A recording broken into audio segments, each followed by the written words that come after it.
மாவட்டத்தினுடைய காங்கிரஸ் கட்சியினுடைய தலைவர், மாநகராட்சி உறுப்பினர் சகோதரர் திலகர் அவர்களுடைய தலைமையில இந்த கண்டன ஆர்ப்பாட்டம் நடக்கிறது. இதுல நம்ம மாண்புமிகு அமைச்சர் ராஜேஷ் அவர்களும், சிரஞ்சீவி அவர்களும், எஸ்என் அவர்களும் மற்றும் அவருடைய தோழர்கள் எல்லாம் இங்க கலந்து கொண்டிருக்கிறோம். இது சில காரணங்களுக்காக இந்த கண்டன ஆர்ப்பாட்டம் காங்கிரஸ் சார்பில் நடத்தப்படுகிறது. ஒன்று, தலைவர் ராகுல் காந்தி சொன்ன மாதிரி இந்த தேசம் இளைஞர்களின் தேசம், இளைஞர்களை அதிகமாக கொண்ட தேசம் இந்தியா. இந்த இளைஞர்கள் எல்லாம் சேர்ந்து இந்த அறப்போராட்டத்தை நடத்தினார்கள். அந்த அறப்போராட்டத்தை அடக்குவதற்காக காவல்துறையை, இராணுவத்தை எல்லாம் ஏவி அவரை எல்லாம் அடித்தது, காயப்படுத்தியது, கைது செய்தது, வன்முறையால் கூட்டத்தை கலைத்தது கண்டனத்திற்குரியது. இதையெல்லாம் கண்டித்து அதுபோல சில கோரிக்கைகளை இந்த கூட்டத்தினர் அல்லது ஏற்பாடு செய்த குழுவினர் ஏற்பாடு செய்திருந்தார்கள். ஒன்று, தர்மேந்திர பிரதான் ராஜினாமா செய்ய வேண்டும், இறந்த குடும்பங்களுக்கு 1 கோடி ரூபாய் நஷ்டம் வழங்க வேண்டும், நீட் தேர்வு ரத்து செய்ய வேண்டும், இப்படி பல கோரிக்கைகளை இது போன்ற கொஸ்டின் பேப்பர் லீக் ஆவதை தடுக்கணும். இதெல்லாம் வற்புறுத்தி இன்றைக்கு நம்முடைய தலைவர் ராகுல் காந்தி ஒரு அறப்போராட்டம் நடத்தினார்.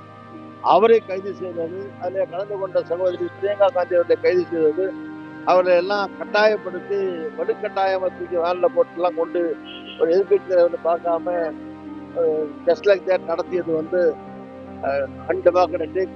இது எந்த விதத்திலும் ஏற்றுக்கொள்ள முடியாத ஜனநாயக விரோதமான ஒரு சர்வாதிகாரி மனப்பான்மையோடு நடத்தக்கூடிய ஒரு நிலையாகும். இவற்றையெல்லாம் காங்கிரஸ் சார்பில் வன்மையாக கண்டித்து இந்த கண்டன ஆர்ப்பாட்டம் இங்கே சென்னை மேற்கு மாவட்டத்தின் சார்பில் நடைபெறுகிறது என்பதை தெரிவித்துக் கொள்கிறோம். இந்த அடக்குமுறைகளால் காவல்துறையை, துணை இராணுவத்தால் எல்லாம் காங்கிரஸை ஒடுக்கிவிட முடியாது. சுதந்திர போராட்டத்தில் இருந்து காலத்திலிருந்து இதையெல்லாம் பார்த்து வளர்ந்த கட்சி காங்கிரஸ் கட்சி.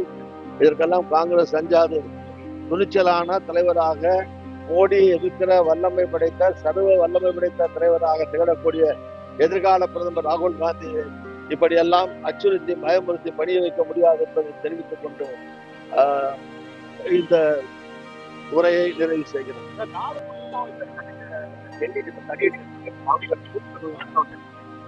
நாடு முழுவதும் இன்னைக்கு கண்டிச்சேரி கொடுத்திருக்காரு, ஏற்கனவே கண்டிச்சு கொடுத்திருக்காரு. எல்லா தலைவர்களுமே, கூட்டணி இருக்கிற எல்லா தலைவர்களும் கொடுத்திருக்காங்க. முதலமைச்சராக இருக்கிற, தவேகா தலைவராக இருக்கிற திரு மாண்புமிகு விஜய் அவர்கள் உட்பட எல்லா தலைவர்களுமே கண்டித்திருக்கிறார்கள். நாடு முழுவதும் காங்கிரஸ் தொண்டர்களும் கொதித்தெழுந்து போராடி கொண்டிருக்கிறார்கள். இந்த போராட்டத்தை காங்கிரஸ் போராட்டம் கடந்த ஆட்சியில் திமுக தீர்மானங்கள் தனியார் விசாரணை கமிஷன். இந்த போராட்டத்துல நீங்க ஏற்கனவே எங்க கட்சி, காங்கிரஸ் கட்சி, காங்கிரஸ்ல கூட்டணி இருக்கிற கட்சிகள் எல்லாம் போராடுறாங்க. மற்ற கட்சிகளும் அவங்களுக்கு உரிய வகையில், அவர்களுக்கு உரிய வகையில அந்த கட்சியினுடைய கொள்கைகள், நிலைப்பாடுகளுக்கு ஏற்ப அவர்கள் போராட்டம் நடத்துகிறார்கள். இந்த ஒருத்தரை அழைச்சி பங்கு பெறுங்கன்னு சொல்லி வேண்டுகோள் விடுத்து தான் கலந்து கொண்டு அவங்க ஸ்டைல்ல அவங்க பார்ட்டியுடைய கொள்கைக்கு ஏற்ப அவர்கள் போராடுவார்கள்.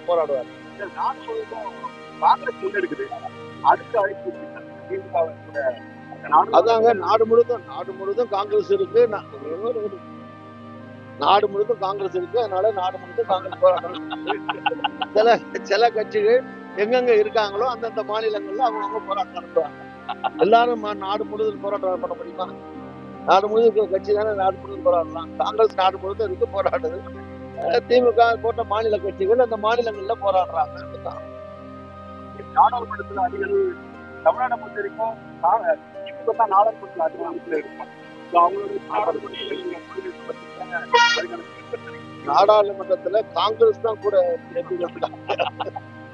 திமுக அடுத்துதான் இருக்காங்க. காங்கிரஸ்ல இருந்து ஆளுங்கட்சிக்கு அடுத்தபடியா எதிர்கட்சியில 100 எம்பிக்களோட இருக்கிற பெரிய கட்சி, பிரதான எதிர்கட்சி, அங்கீகரிக்கின்ற எதிர்கட்சி காங்கிரஸ் கட்சி தானே. அதனால காங்கிரஸ் கட்சி முன்னே எடுத்து செல்கிற போராட்டத்தை மற்ற கட்சிகள் இஷ்டப்படுறவங்க எல்லாம் வழி பின்தொடர்ந்து போராட்டத்தில் கலந்து கொள்வார்கள். அதாவது இன்னைக்கு நடைபெறுகிற இந்த போராட்டத்தை பொறுத்தவரையில ஏற்கனவே நம்முடைய மூத்த மத்திய அமைச்சராக செயல்பட்ட மதிப்பிற்குரிய திருநாவுக்கரசர் தலைவர் சொன்னாங்க, எங்களை பொறுத்தவரையில நீட்ல இருக்கக்கூடிய முறைகேடு தொடர்ச்சியாக கொஸ்டின் பேப்பர் கசிவு, அப்ப இதுக்கெல்லாம் அந்த துறையில இருக்கக்கூடிய அமைச்சர் தர்மேந்திர பிரதான் பதவி விலக வேண்டும். நீட்டு தேர்வை அதில் உள்ள முறைகேடுகளை கண்டித்து தொடர்ச்சியாக ராகுல் காந்தி அவர்கள் பலகட்ட பிரச்சாரங்களை முன்னெடுத்திருக்காங்க. அதுல இந்தியா முழுவதும் இன்னைக்கு ராஜஸ்தான் மாநிலம், உத்தரகாண்ட் மாநிலத்திலாம் மாணவர்களோட கலந்து மாணவர்களுடைய பிரச்சனைக்காக அவர்கள் தொடர்ந்து பேசியிருக்காங்க. அந்த அடிப்படையில நேற்றைக்கு மாணவர்கள் நடத்திய போராட்டத்திற்கு ஆதரவு தெரிவிக்கின்றது. இன்னைக்கு ஒரு இந்தியா என்பது ஒரு மிகப்பெரிய ஜனநாயக நாடு. அந்த ஜனநாயக நாட்டுல ஜனநாயக முறையில பாராளுமன்றத்தில் எதிர்கட்சி தலைவர் அவர்கள் அந்த போராட்டத்துக்கு ஆதரவு தெரிவித்து மாணவர்களை சந்திக்கும் போது அங்க தடியடி நடத்தி ரத்தம் வரக்கூடிய அளவுல மிகவும் அரக்கத்தனமாகவும் கொடூரத்தனமாகவும் மத்தியில இருக்கக்கூடிய மோடி அரசாங்கனுடைய ஏவல் துறையாக செயல்பட்டு கொண்டிருக்கின்ற காவல்துறை, துணை ராணுவம் செயல்பட்டிருக்கு. இதை நாங்க வன்மையாக கண்டிக்கிறோம்.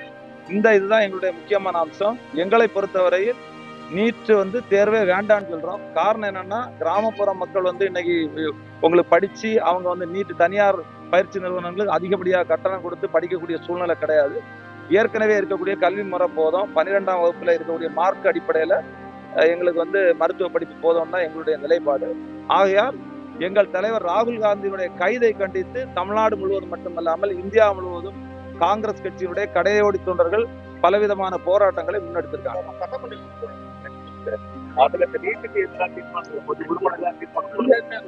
இல்ல, ஆல்ரெடி அதாவது கடந்த முறை இருந்த அரசும் நீட்டுக்கு எதிராட்டு தீர்மானத்தை கொண்டு நிறைவேற்றி இருந்து முன்னாள் ஜட்ஜி ஏ.கே. ராஜன் அவர்களுடைய தலைமையில ஒரு குழு அமைச்சு அப்படி பலகட்ட முன்னெடுப்புகள் எடுத்தது. இப்ப இருக்கக்கூடிய அரசாங்கம் நாங்க கூட்டணியில இருக்கிறோம். இப்ப கூட கவர்னர் உரையில ரொம்ப கிளியரா, அதாவது நீட்டு தேவையில்லை, இது நீட்டை முற்றிலுமாக ரத்து செய்ய வேண்டும் என்று கவர்னர் உரையிலே அவர் சொல்லியிருக்காங்க.